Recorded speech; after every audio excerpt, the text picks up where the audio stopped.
പ്രതാപൻ്റെ വീഴ്ചയിൽ മഹാലക്ഷ്മിയും മോഹിനിയും ഏറെ സന്തോഷിക്കുകയാണ് ചെയ്യുന്നത് തന്നെ. മഹാലക്ഷ്മിയെ വിവരം അറിയിക്കുന്നുണ്ട് മോഹിനി.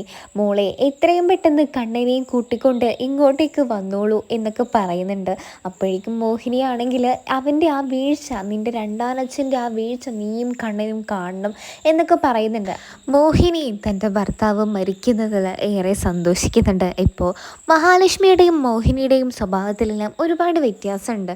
മറ്റുള്ളവർ വിഷമിക്കുമ്പോൾ സങ്കടപ്പെടുന്ന ഒരു പ്രകൃതമായിരുന്നു മഹാലക്ഷ്മിയുടെയും മോഹിനിയുടെയും. എന്നാൽ ഇപ്പോൾ ആ പ്രകൃതമാകെ മാറിയിരിക്കുകയാണ്. കണ്ണനാണെങ്കിൽ എന്താടോ, എന്തിനാ അങ്ങോട്ടേക്ക് പോകുന്നതെന്നൊക്കെ ചോദിക്കുന്നുണ്ടെങ്കിലും കണ്ണനോട് ഒരു കാര്യവും പറയാതെ കണ്ണനെയും കൂട്ടി നമ്മുടെ പ്രതാപൻ്റെ മുന്നിലോട്ട് പോവുകയാണ് മഹാലക്ഷ്മി. അവിടെ ചെന്നിട്ട് കണ്ണേട്ടാ, ഈ ഒരു കാഴ്ച കാണാൻ വേണ്ടിയിട്ടാണ് ഞാൻ നിങ്ങളെ ഇങ്ങോട്ടേക്ക് കൊണ്ടുവന്നതെന്നൊക്കെ പറയുമ്പോൾ നമ്മുടെ പ്രതാപൻ ആകെ അങ്ങ് വല്ലാണ്ടാവുന്നുണ്ട്. ഇവൾ ഇത്രയും മാറിയോ, ഇവൾ ഇങ്ങനെയൊന്നും ആയിരുന്നില്ലല്ലോ എന്നൊക്കെ പറയുന്നുണ്ട്. അതിനുശേഷം മോഹിനി പറയുന്നുണ്ട്, ഇവരെ ഇങ്ങോട്ടേക്ക് വിളിച്ചത് ഞാൻ തന്നെയാണ്, അല്ലാതെ വേറെ ആരുമല്ല. നിങ്ങളുടെ ഈ വീഴ്ച കാണാൻ വേണ്ടി കണ്ണൻ ഇവിടെ ഉണ്ടാവണമെന്ന് എനിക്ക് വലിയൊരു ആഗ്രഹമായിരുന്നു എന്നൊക്കെ പറയുന്നുണ്ട്.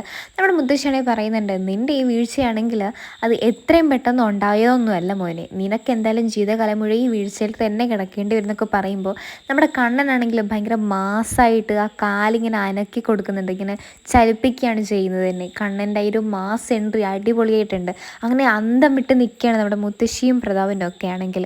പ്രതാപൻ്റെ വീഴ്ചയിൽ ഒരുപാട് സന്തോഷം കണ്ടെത്തി മഹാലക്ഷ്മിയും മോഹിനിയും കണ്ണനും ഒക്കെ തിരിച്ച് വീട്ടിലോട്ട് വരികയാണ് ചെയ്യുന്നത് തന്നെ. അപ്പോൾ ഈ ഒരു സീരിയൽ ഇഷ്ടപ്പെടുകയാണെങ്കിൽ ചാനൽ സബ്സ്ക്രൈബ് ചെയ്ത് സപ്പോർട്ട് ചെയ്യണം. അപ്പോൾ മറ്റൊരു പ്രൊമോയിട്ട് കാണാം. അപ്പോൾ ബൈ.